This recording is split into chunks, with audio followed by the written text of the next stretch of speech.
بسم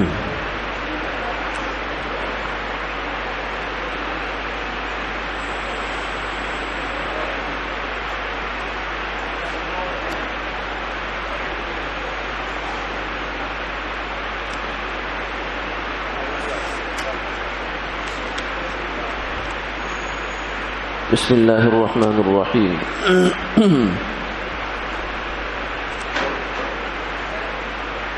سورہ نساء کے بعد قرآن پاک کی اگلی سورت سورہ مائدہ ہے۔ یہ مدنی سورت ہے جس کی 120 آیات اور 16 رکوع ہیں۔ مائدہ کا مطلب دسترخوان ہے۔ اس سورت کو سورہ مائدہ اس لیے کہا جاتا ہے کہ اس میں جناب عیسیٰ علیہ السلام کے حواریوں، ان کے جو ساتھی تھے، ابتدائی ساتھی جو ان کے تھے، ان کی جانب سے ایک معجزے کی فرمائش کی گئی تھی کہ اللہ کے حضور آپ یہ دعا فرمائیں کہ اللہ تعالی ہمارے اوپر آسمان سے ایک دسترخوان نازل کرے۔ عیسیٰ علیہ السلام نے ان سے یہ فرمایا کہ ایسا ہو جائے گا۔ اللہ کے لیے جو کوئی مشکل کام نہیں ہے کہ کسی نبی کے ہاتھ پر وہ ایسا ظاہر کر دے، البتہ تم یہ ذہن میں رکھو کہ جب اللہ کی جانب سے یہ نشانی نازل ہو جائے گی تو پھر تمہارے لیے کوئی شک شبہ یا تردد کی گنجائش نہیں رہے گی۔ اس کے بعد کوئی اگر ناشکری کرے گا تو اس کا عذاب سخت ہوگا۔ یہی وجہ ہے کہ معجزہ دیکھنے سے پہلے اللہ کی جانب سے وارننگ نہیں آتی، عذاب نہیں آتا۔ جب قومیں معجزہ دیکھ لیتی ہیں تو پھر اس کے بعد اللہ کی جانب سے ان کا فیصلہ کر دیا جاتا ہے، کیونکہ معجزہ دیکھ لینے کے بعد حق بہت پوری طرح واضح ہو چکا ہوتا ہے اور ان پر جو دلیل ہے وہ پوری طرح قائم ہو چکی ہوتی ہے۔ اس آیت سورہ مبارکہ کی ابتدائی آیت یا ایھا الذین آمنوا اوفوا بالعقود ہے۔ اے ایمان والو، اپنے عقود، اپنے وعدے اور اپنی جو کمٹمنٹ ہے، ایگریمنٹس ہیں، ان کو پورا کیا کرو۔ ایسا نہ ہو کہ بس رات گئی اور بات گئی، وہ وعدہ ہی کیا جو وفا ہو گیا۔ یہ مسلمان کی شان نہیں ہے، یہ منافق کی علامت ہے اور منافق کے جملے ہیں۔ اذا وعد اخلف، کہ جب وہ کوئی کمٹمنٹ کرتا ہے یا وعدہ کرتا ہے تو اس کے خلاف چلا جاتا ہے۔ آرام سے وعدہ خلافی اس کے لیے کوئی مشکل کام نہیں ہے۔ یہ منافق کی علامت ہے، مسلمان کی شان نہیں ہے۔ مسلمان تو جان چلی جائے مگر وعدہ کی وفاداری کرتا ہے۔ سرکار دو عالم صلی اللہ علیہ وسلم کے زمانہ نبوت سے پہلے کا ایک واقعہ احادیث میں ایک صحابی بیان فرماتے ہیں کہ میں نے آپ سے یہ وعدہ کیا تھا کہ میں آ رہا ہوں، کوئی چیز لے کر آپ یہاں ٹھہریں۔ تو سرکار دو عالم صلی اللہ علیہ وسلم وہاں ٹھہر گئے، سوائے نماز یا ضروری تقاضے جو بھی اس وقت کا آپ کو ہوگا، اس کے علاوہ آپ وہاں سے ہلے نہیں حتیٰ کہ 3 راتیں گزر گئی۔ اور جب وہ آئے تو آپ نے بس اتنا فرمایا کہ تم نے ہمیں خاصی مشقت میں ڈال دیا۔ یعنی اس حد تک وعدے کی وفاداری اور پاسداری ہے۔ اس کے بعد آگے جانوروں کی حلت کا بیان ہے کہ اللہ رب العزت نے دنیا میں اگرچہ سب کچھ بنایا تو انسان کے لیے ہے، مگر کھانے کے لیے چند جانور ہیں جو حلال ہیں اور کچھ جانور حرام ہیں، جن کی پوری تفصیل ہے کہ درندے حرام ہیں، جو جانور اپنی چونچ سے شکار کرتے ہیں، پنجے سے شکار کرتے ہیں، وہ بھی حرام ہیں۔ پنجے سے پکڑ کر کھانے والا حرام نہیں ہے، بلکہ پنجے سے شکار کرنے والا جانور حرام ہے۔ اسی طریقے سے اس سورت مبارکہ کے اندر ہی وہ آیت بھی ہے جو اسلام کا ترہ امتیاز ہے۔ الیوم اکملت لکم دینکم واتممت علیکم نعمتی۔ اللہ رب العزت نے حجۃ الوداع کے موقع پر مسلمانوں کو یہ بشارت دی کہ آج میں نے تمہارے اوپر تمہارا دین مکمل کر دیا اور اپنی نعمتیں پوری کر دی اور تمہارے لیے دین اسلام کو بطور دین کے پسند کر لیا۔ اب کے بعد قیامت تک کے لیے دین اسلام کے علاوہ کوئی دین اللہ کو پسند نہیں ہے، نجات اسی کے ساتھ وابستہ ہے اور یہ دین کامل ہو چکا ہے۔ ایک یہودی نے سیدنا عمر رضی اللہ تعالی عنہ سے عرض کیا یا کہا کہ تمہاری کتاب میں ایک ایسی آیت ہے، اگر وہ ہماری کتاب تورات میں ہوتی تو جس دن وہ آیت نازل ہوئی تھی ہم اس دن کو عید بنا لیتے۔ تو سیدنا عمر رضی اللہ عنہ نے فرمایا کہ تمہیں زیادہ استاد بننے کی ضرورت نہیں ہے، وہ آیت ہمیں معلوم ہے، ہمیں یہ بھی معلوم ہے وہ کہاں نازل ہوئی، وہ کب نازل ہوئی، اور وہ دن پہلے سے ہی ہمارے ہاں عید ہی ہے، کیونکہ حج کے موقع پر ہی نازل ہوئی تو عید الاضحیٰ ہے۔ پھر فرمایا کہ یہ ہمیں اس آیت کا پورا ادراک اور احساس ہے، تمہیں بتانے کی ضرورت نہیں ہے، تم اپنی معلومات اپنے پاس رکھو۔ اس کے بعد آگے شکار کے کچھ احکامات ہیں کہ شکار دو طریقوں سے اگر کیا جائے، ویسے تو اگر بندوق وغیرہ سے شکار ہو تو جب آدمی پہنچ کر اس کو ذبح کر لے بسم اللہ پڑھ کر تو حلال ہو جاتا ہے، لیکن اگر پہنچ کر ذبح نہیں کر پایا اور وہ مر گیا تو پھر حرام ہے بندوق کا شکار۔ لیکن تیر اور کتا جانور جو ہیں ان سے شکار کیا جائے تو اس میں یہ ہے کہ بسم اللہ پڑھ کر چھوڑا جائے، تیر مارا جائے یا بسم اللہ پڑھ کر جانور چھوڑا جائے تو چاہے آپ زندہ حالت میں نہ پہنچے ہوں پھر بھی وہ جانور حلال ہوتا ہے۔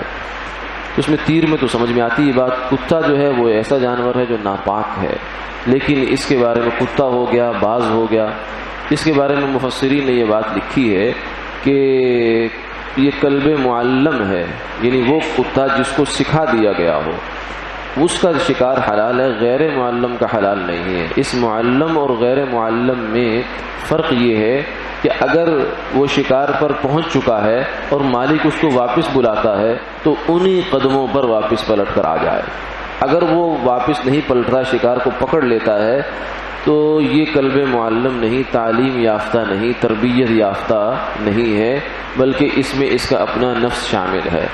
تو فرماتے ہیں کہ اگر کتا اس حد تک پاکیزہ ہو سکتا ہے تربیت سے کہ وہ مالک کے حکم مان کر اگر واپس پلٹ آتا ہے، اپنے نفس کا حصہ شامل نہیں کرتا، تو انسان اگر تربیت یافتہ ہو جائے اور اپنے نفس کو رام کر لے، مہذب کر لے، تزکیہ کر لے تو یہ اللہ کے ہاں کتنا محبوب ہو سکتا ہے۔ آگے طعام اہل کتاب کی بات ہے کہ یہود و نصارہ کے کھانے، کچھ کھانے تو وہ ہیں جو جیسے سبزیاں ہیں، فروٹ ہیں یا اور چیزیں ہیں، ان کے بارے میں تو کوئی ایسی تردد کی ضرورت نہیں ہے، البتہ جو جانور ہیں ذبح کیے ہوئے، جو ہندو ہیں یا مجوسی ہیں یا اور مذاہب والے ہیں، ان کا ذبح کیا ہوا جانور مسلمان کے لیے حلال نہیں ہے۔ البتہ جو اہل کتاب ہیں، عیسائی ہیں، یہودی ہیں، ان کا جانور مسلمان کے لیے حلال ہے، بشرطے کہ وہ جانور ایسا ہو جو مسلمانوں کے یہاں بھی حلال ہے، جیسے بکری اور گائے، خنزیر، سور وغیرہ اس میں شامل نہیں ہے، کیونکہ وہ تو کسی حال میں مسلمان کے لیے حلال نہیں ہے۔ لیکن اس کے لیے شرط یہ ہے کہ وہ ذبح کیا ہوا اہل کتاب کا ہو۔ اہل کتاب وہ ہیں جو آسمانی وحی پر ایمان رکھتے ہیں، چاہے وہ موسیٰ علیہ السلام کی ہو یا عیسیٰ علیہ السلام کی ہو۔ آج کل کے یورپ کے جو عیسائی ہیں یا امریکہ وغیرہ کے عیسائی ہیں، یہ نام کے عیسائی ہیں، اصل میں یہ اہل کتاب نہیں ہیں، صرف مردم شماری میں ان کو عیسائی یا یہودی لکھا جاتا ہے، ورنہ یہ دہری ہو چکے ہیں، اکثر و بیشتر خدا کو ہی نہیں مانتے، تو ان کے ذبیحے کا یہ حکم نہیں ہوگا۔ اس لیے باہر سے اگر کوئی جانور ذبح ہو کر آیا ہے تو اس کے اوپر یہ والا اصول لاگو نہیں ہوگا۔ واقعتاً اہل کتاب ہو تو اس کا ذبح کیا ہوا جانور مسلمان کے لیے حلال ہے، بشرطے کہ اس نے اللہ کا نام لے کر ذبح کیا ہو۔ اللہ کا نام اگر نہیں لیا، تکبیر نہیں پڑی، تو اس کا ذبح بھی مسلمان کے لیے حلال نہیں ہے۔ آگے پھر اسی سورہ مبارکہ کے اندر وضو کے احکامات ہیں کہ وضو جو ہے فرض ہے، اس کے 4 فرض ہیں: ہاتھ دھونا، چہرہ دھونا، پاؤں دھونا اور سر کا مسح کرنا۔ پھر اسی میں مسح علی الخفین کا مسئلہ آتا ہے کہ اگر آدمی نے سردی میں موزے پہن رکھے ہیں تو ان پر مسح کیا جا سکتا ہے، چمڑے کے موزے ہوں۔ پتلی جرابیں، پتلے موزے کپڑے کے، ان پر مسح نہیں ہو سکتا۔ پورے ذخیرہ احادیث میں صرف 2 یا 3 روایتیں ہیں، لیکن وہ تینوں روایتیں سند کے اعتبار سے ضعیف ہیں، جن میں جرابوں پر مسح کرنے کا تذکرہ آتا ہے۔ تو سردیوں میں اگر چمڑے کے موزے ہوں تو اس پر تو مسح ہو سکتا ہے، لیکن پتلی جرابوں پر مسح کا بالکل کوئی جواز نہیں، نہ قرآن پاک کی روح سے اور نہ ہی صحیح احادیث کی روح سے۔ آگے بنی اسرائیل کے جہاد کا تذکرہ ہے۔ پھر اسی سورہ مبارکہ میں آدم علیہ السلام کے 2 بیٹوں حابیل اور قابیل، ان کا آپس کا قصہ ہے کہ حابیل اور قابیل نے قربانی کی، ایک کی قربانی قبول ہو گئی، دوسرے کی قبول نہیں ہوئی، قابیل کی قبول نہیں ہوئی۔ قابیل قاتل ہے، قاف قابیل قاف قاتل، یہ یاد رکھنے کے لیے۔ تو اس کے دل میں شیطان نے حسد پیدا کیا کہ اس کی قربانی قبول ہوئی، تیری قبول نہیں ہوئی۔ تو یہ حسد انسان کو یہاں تک بھی لے جاتا ہے، قتل تک کروا دیتا ہے آدمی سے۔ جرم، بہت بڑا جرم جو ہے وہ انسان سے حسد کرواتا ہے، اس لیے کہتے ہیں حسد بہت بری بیماری ہے، اس سے اللہ پناہ عطا فرمائے۔ اس نے کہا کہ میں تمہیں مار دوں گا، تو حابیل نے کہا کہ تم چاہے مجھے مارو نہ مارو، میں تمہیں آگے سے کچھ کہنے کا نہیں ہوں۔ بہرحال اس نے اس کو مار دیا۔ مارنے کے بعد یہ پہلا قتل تھا اس روئے زمین پر کسی انسان کا۔ اب پریشان ہوا کہ کروں تو کیا کروں، اس کو لاش کو ٹھکانے کہاں لگاؤں؟ اللہ رب العزت نے ایک کوا بھیجا، اس کوے نے دوسرا کوا اس کے پاس مردہ تھا، اس مردہ کوے کو وہ سامنے لا کر ڈالا۔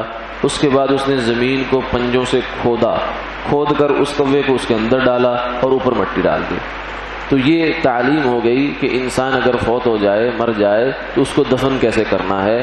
تو اللہ رب العزت بعض دفعہ، انسان ویسے بہت سمجھدار بنتا ہے اپنے آپ میں، لیکن اللہ تعالیٰ نے ایک کوے جیسے جانور سے اس کو تعلیم دلوائی ہے کہ یہ نہیں جانتا تھا کہ میں لاش کو کہاں ٹھکانے لگاؤں، بلکہ کوے نے آ کر اس کو تعلیم دی۔ تو آدمی کو اس لیے اپنی حدود پہچاننی چاہیے کہ اللہ کے سامنے ہم ہر قدم محتاج ہیں اور جاہل ہیں۔ اسی کے ضمن میں یہ حکم بھی بیان ہوا کہ اللہ کے ہاں کسی معصوم جان کو قتل کرنا بہت بڑا جرم ہے۔ جو آدمی ایک بے گناہ جان کو مارتا ہے وہ گویا کہ ساری انسانیت کو مارتا ہے، اور جو ایک بے گناہ جان کی حفاظت کرتا ہے، اسے زندہ رکھتا ہے، وہ گویا کہ سارے انسانیت کی حفاظت کرتا ہے اور اسے زندہ رکھتا ہے۔ اس کے بعد آگے اسی سورہ مبارکہ کے اندر ایک واقعہ ہے شاہ نجاشی حبشہ۔ مسلمانوں کی مدینہ منورہ سے پہلے جو ہجرت ہوئی ہے وہ حبشہ کی جانب ہوئی تھی، یہ تقریباً 6 یا 7 ہجری کو شاید ہوئی تھی، تو نبوی کو ہوئی تھی۔ اس میں حضرت جعفر طیار ایک وفد کے ساتھ حبشہ چلے گئے، جہاں شاہ نجاشی کے ہاں پناہ لی۔ مکہ کے لوگ واپس کے پیچھے سے گئے اور جا کر یہ کہا کہ یہ بددین لوگ ہیں، تمہارے پاس آ گئے ہیں، اور یہ حضرت عیسیٰ علیہ السلام، حضرت مریم کے بارے میں، کیونکہ شاہ نجاشی عیسائی تھا اور صحیح عیسائی تھا، اوریجنل عیسائی تھا جو اس زمانے میں تھے، یہ حضرت مریم اور عیسیٰ علیہ السلام کے بارے میں کوئی مثبت رائے نہیں رکھتے، ان کو یہاں سے نکالو، ان کو واپس بھیج دو۔ انہوں نے طلب کر لیا حضرت جعفر طیار رضی اللہ تعالیٰ عنہ کو، پوچھا کہ آپ کی کیا رائے ہے حضرت عیسیٰ اور مریم کے بارے میں؟ تو حضرت جعفر طیار رضی اللہ تعالیٰ عنہ نے خطبہ ارشاد فرمایا، بہت بلیغ خطبہ ہے اور بہت مؤثر خطبہ ہے، اور اس سے یہ بات معلوم ہوتی ہے کہ صحابہ کو اس زمانے میں بھی حضور نے کتنی بنیادی چیزوں کی بڑی تفصیل سے تعلیم عطا فرما دی تھی۔ اس میں پھر آپ نے سورہ مریم کی تلاوت فرمائی جو 16ویں پارے میں آتی ہے۔ جب اس سورت کی تلاوت ہو رہی تھی تو شاہ نجاشی کی آنکھوں سے آنسو ٹپ ٹپ گر رہے تھے۔ اس کو قرآن پاک نے بیان کیا، وَإِذَا سَمِعُوا مَا أُنزِلَ إِلَى الرَّسُولِ تَرَىٰ أَعْيُنَهُمْ تَفِيضُ مِنَ الدَّمْعِ۔ جب وہ وحی الہی یعنی قرآن پاک سنتے ہیں تو ان کی آنکھوں سے آنسو جاری ہو جاتے ہیں۔ جب اس سورت کی تلاوت ختم ہوئی تو شاہ نجاشی نے ایک تنکا اٹھایا اور اٹھا کر کہا کہ اس سورت کے اندر حضرت مریم اور عیسیٰ علیہ السلام کا جو مقام اور سٹیٹس بیان کیا گیا ہے، اس سے ایک تنکا بھی کمی بیشی کی گنجائش نہیں ہے، یہی حق ہے۔ اور وہ مسلمان ہو گیا۔ پھر وہ فوت ہوئے تو آپ صلی اللہ علیہ وسلم نے ان کی نماز جنازہ پڑھائی، لیکن صحابہ فرماتے ہیں کہ یہ واحد نماز جنازہ ہے جو میت سامنے بظاہر نہیں تھی، غائبانہ نماز جنازہ۔ اس کے علاوہ پوری تاریخ اسلام میں، پوری سیرت میں کہیں کوئی غائبانہ نماز جنازہ نہیں ہوئی، حالانکہ اتنے بڑے بڑے شہداء ہوئے۔ اس میں بھی صحابہ یہ فرماتے ہیں کہ نحن لا نرى الا ان الجنازہ قدامنا، کہ یہ آپ صلی اللہ علیہ وسلم کا معجزہ تھا کہ جیسے بیت المقدس کی چار دیواری اور وہاں کے ستون حضور کے سامنے کر دیے گئے، کھول دیے گئے، پردے ہٹا دیے گئے، تو نجاشی کی میت بھی آپ کے گویا کے سامنے پڑی تھی اور ہم غائب نہیں بلکہ حاضر میت کا ہی جنازہ پڑھ رہے تھے۔ اس کے بعد آگے اسی صورت مبارکہ کے اندر ایک کفارہ قسم کا بیان ہے۔ جب آدمی قسم کھا لے تو قسم کو فرمایا نبھایا کرو، لیکن اگر قسم ایسی ہے کہ جس کو نبھانا درست نہیں ہے، غلط بات کی قسم کھا لی یا قسم ٹوٹ رہی ہے، ٹوٹ گئی ہے، تو قسم توڑنے کے بعد اس کا پھر کفارہ ہے۔ کفارہ کیا ہے کہ 10 مسکینوں کو کھانا کھلائیں۔ جتنا گھر والوں کو کھانا کھلاتے ہیں، یعنی صبح و شام کا تقریباً 1.25 کلو گندم کی جو قیمت بنتی ہے وہ ایک دن کا ایک مسکین کا کھانا ہے۔ ایک کو کھلائیں تو 10 دن، 10 کو کھلائیں تو ایک دن میں، یعنی 10 کا عدد بہرحال پورا کرنا ضروری ہے۔ اگر اس کی استطاعت نہ ہو تو پھر 3 روزے رکھے جا سکتے ہیں، جس سے اس قسم کا کفارہ ادا ہو جاتا ہے۔ آگے اسی صورت مبارکہ کے اندر اللہ رب العزت نے ایک بہت اہم ضابطہ بیان فرما دیا جو ہمارے لیے قابل غور ہے۔ قُلْ لَا يَسْتَوِي الْخَبِيثُ وَالطَّيِّبُ وَلَوْ أَعْجَبَكَ كَثْرَةُ الْخَبِيثِ، کہ غلط مال اور صحیح مال، حرام مال اور حلال مال، فرمایا یہ برابر نہیں ہو سکتے، چاہے حرام کا ڈھیر ہو اور حلال کی مٹھی ہو۔ اس لیے کہ اگر پیشاب کا ڈرم بھی ہو تو صاف پانی کا ایک گلاس اس سے زیادہ قیمتی ہے، کیونکہ اس کی کوالٹی زیادہ ہے، اس کو آپ استعمال کر سکتے ہیں، یہ آپ کو فائدہ دے گا، آپ کی زندگی کو بچائے گا۔ لیکن پیشاب کا ڈرم جو ہے وہ آپ کی زندگی نہیں بچا سکتا، وہ کوانٹٹی میں زیادہ ہے، مقدار میں زیادہ ہے لیکن معیار میں زیادہ نہیں ہے۔ تو حلال تھوڑا بھی ہو وہ اچھا ہے بنسبت حرام کے کہ جو زیادہ ہو۔ حرام مال جو زیادہ ہوتا ہے انسان کے پاس تو آدمی اصل میں مشقت زیادہ کرتا ہے، کمانے کی مشقت، پھر اس کو سنبھالنے کی مشقت، پھر اس کو ایزی کم ایزی گو، جیسے وہ آتا ہے ایسے طریقے سے جاتا بھی انہی راستوں سے ہے، وہ کہیں مقدمے میں، کہیں کچہری میں، کہیں ڈاکٹر کے پاس، کہیں دائیں بائیں ادھر ادھر جو ہے وہ لگ جاتا ہے، مصیبتوں آفتوں میں انسان کے چلا جاتا ہے۔ وہ بھی تب ہے جب اللہ تعالیٰ اس کو دنیا میں ہی پاک کرنا چاہیں، ورنہ اگر خدا آخرت میں عذاب دینا چاہیں گے کسی کو حرام پر تو دنیا اس کی بڑی عیش و عشرت میں گزر جائے گی۔ ہمارے سامنے بھی کئی کیس ایسے ہوں گے، ہم کہیں گے فلاں تو بڑا حرام کھاتا ہے لیکن اس کا تو بال بھی بیکا نہیں ہوتا، تو اس کا یہ مطلب نہیں ہے کہ اس کو حرام اثر نہیں کر رہا، اس کا مطلب یہ ہے کہ ابھی اس کی سزا اللہ نے روک رکھی ہے۔ اور اگر مسلمان کسی کا حرام آئے اور اس کو پریشان کرے، اس کے پیٹ میں درد کر دے، اس کو مسائل پیدا کر دے، تو یہ اس کی بات کی علامت ہے کہ اللہ اس کو دنیا میں پاک کرنا چاہتے ہیں۔ اس لیے انسان کو کوشش یہی ہونی چاہیے کہ حرام کمائے، حرام نہ کمائے بلکہ حلال کمائے، چاہے وہ تھوڑا ہی ہو، حلال کا تھوڑا حرام کے زیادہ سے بہتر ہے۔ وآخر دعوانا ان الحمد للہ رب العالمین۔